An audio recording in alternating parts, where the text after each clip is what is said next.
I just concluded a meeting with members of my national security team, including those from our intelligence, Homeland Security, and law enforcement agencies involved in the security reviews that I ordered after the failed attack on Christmas Day.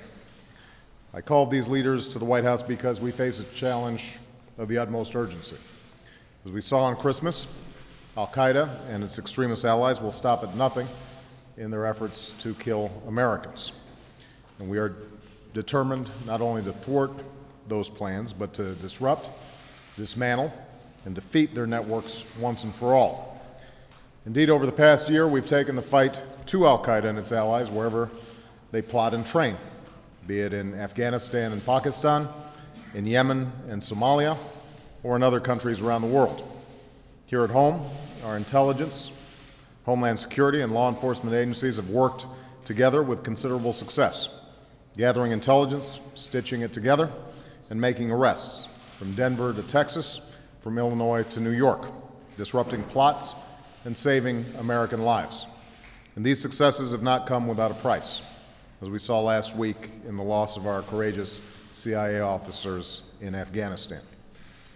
But when a suspected terrorist is able to board a plane with explosives on Christmas Day, the system has failed in a potentially disastrous way.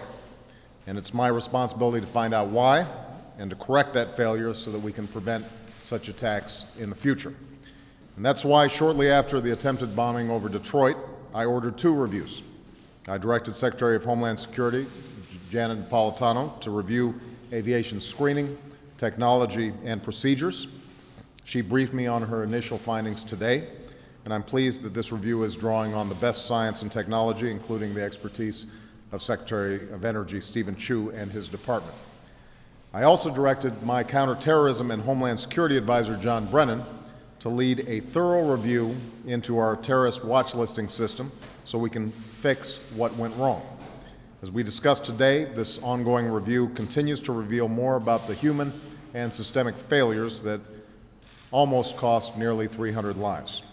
We will make a summary of this preliminary report public within the next few days, but let me share some of what we know so far. As I described over the weekend, elements of our intelligence community knew that Umar Farouk Abdulmutallab had traveled to Yemen and joined up with extremists there.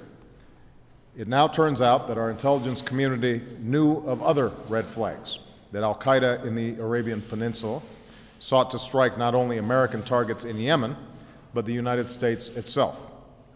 And we had information that this group was working with an individual who was known, who we now know was in fact the individual involved in the Christmas attack. The bottom line is this: the U.S. government had sufficient information to have uncovered this plot and potentially disrupt the Christmas Day attack. But our intelligence community failed to connect those dots, which would have placed the suspect on the no-fly list. In other words, this was not a failure to collect intelligence. It was a failure to integrate and understand the intelligence that we already had. The information was there. Agencies and analysts who needed it had access to it, and our professionals were trained to look for it and to bring it all together. Now, I will accept that intelligence by its nature is imperfect, but it is increasingly clear that intelligence was not fully analyzed or fully leveraged. That's not acceptable, and I will not tolerate it. Time and again, we've learned that quickly piecing together information and taking swift action is critical to staying one step ahead of a nimble adversary. So we have to do better, and we will do better, and we have to do it quickly. American lives are on the line. So I made it clear today to my team: I want our initial reviews completed this week. I want specific recommendations for corrective actions to fix what went wrong. I want those reforms implemented immediately so that this doesn't happen again and so we can prevent future attacks. And I know that every member of my team that I met with today understands the urgency of getting this right, and I appreciate that each of them took responsibility for the shortfalls within their own agencies. Immediately after the attack, I ordered concrete steps to protect the American people: new screening and security for all flights, domestic and international, more explosive detection teams at airports, more air marshals on flights, and deepening cooperation with international partners. In recent days, we've taken additional steps to improve security. Counterterrorism officials have reviewed and updated our terrorist watch list system, including adding more individuals to the no-fly list. And while our review has found that our watch listing system is not broken, the failure to add Abdul Muttalib to the no-fly list shows that this system needs to be strengthened. The State Department is now requiring embassies and consulates to include current visa information in their warning on individuals with terrorist or suspected terrorist connections. As of yesterday, the Transportation Security Administration, or TSA, is requiring enhanced screening for passengers flying into the United States from or flying through nations on our list of state sponsors of terrorism or other countries of interest. And in the days ahead, I will announce further steps to disrupt attacks, including better integration of information and enhanced passenger screening for air travel. Finally, some have suggested that the events on Christmas Day should cause us to revisit the decision to close the prison at Guantanamo Bay. So let me be clear. It was always our intent to transfer detainees to other countries only under conditions that provide assurances that our security is being protected. With respect to Yemen in particular, there's an ongoing security situation which we have been confronting for some time along with our Yemeni partner. Given the unsettled situation, I've spoken to the Attorney General and we've agreed that we will not be transferring additional detainees back to Yemen at this time.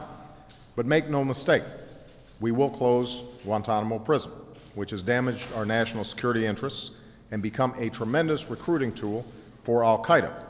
In fact, that was an explicit rationale for the formation of al-Qaeda in the Arabian Peninsula. And as I've always said, we will do so, we will close the prison in a manner that keeps the American people safe and secure. Our reviews and the steps that we've taken and will continue to take go to the heart of the kind of intelligence and homeland security we need in the 21st century. Just as al-Qaeda and its allies are constantly evolving and adapting their efforts to strike us, we have to constantly adapt and evolve to defeat them. Because as we saw on Christmas, the margin for error is slim, and the consequences of failure can be catastrophic.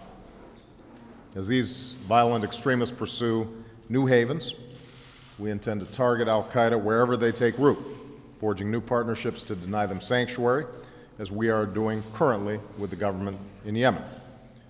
As our adversaries seek new recruits, we'll constantly review and rapidly update our intelligence and our institutions. As they refine our tactics, we'll enhance our defenses, including smarter screening and security at airports, and investing in the technologies that might have detected the kind of explosives used on Christmas. In short, we need our intelligence, homeland security, and law enforcement systems and the people in them to be accountable and to work as intended, collecting, sharing, integrating, analyzing, and acting on intelligence as quickly and effectively as possible to save innocent lives. Not just most of the time, but all of the time. That's what the American people deserve. As President, that's exactly what I will demand. Thank you very much.